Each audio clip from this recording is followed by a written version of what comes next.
సమస్యలకి స్పందించేవాడు. అలాంటిది తెలుగు సినిమాకి, ఆ సినిమాలకి మీకు తెలుసు గతంలో ఎన్నిసార్లు ఇబ్బందులు పెట్టారు. అదే మన ప్రభుత్వం అక్కడికి రాగానే వెంటనే సాధారణంగా గుండెలు హృదయ కవాటాలు తెరిచి మరి ఆహ్వానించు, ఏమి కృతజ్ఞత కూడా ఆశించు, అంత చిత్ర పరిశ్రమను అంత గుండెల్లోకి తీసుకుంది.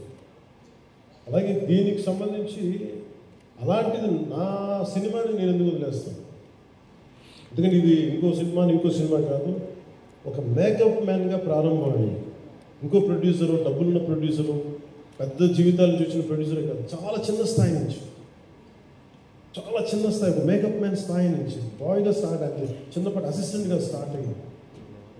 చాలామంది మన సీనియర్ దర్శకులందరి దగ్గర పనిచేసి అంచెలంచెలుగా ఎదిగి నిర్మాత అయ్యి, దర్శకుడయ్యి, స్క్రీన్ ప్లే రైటర్ అయ్యి, మీరు ఏమన్నానంటే ఆయన మౌనంగా ఉన్నారు.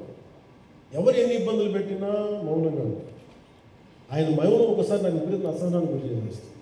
ఏదైనా మాట్లాడాలంటే ఎవరు ఇబ్బందులు పెట్టి ఏం ఎదురు తిరగరు ఏంటంటే ఇలాంటి ఏం చేయాలి. ఇది ఇలాంటి వ్యక్తికి ఆయన మౌనం నన్ను ఇలా రోడ్ల మీదకి వచ్చి మీ దగ్గర ముందుకు నిల్చోబెట్టి,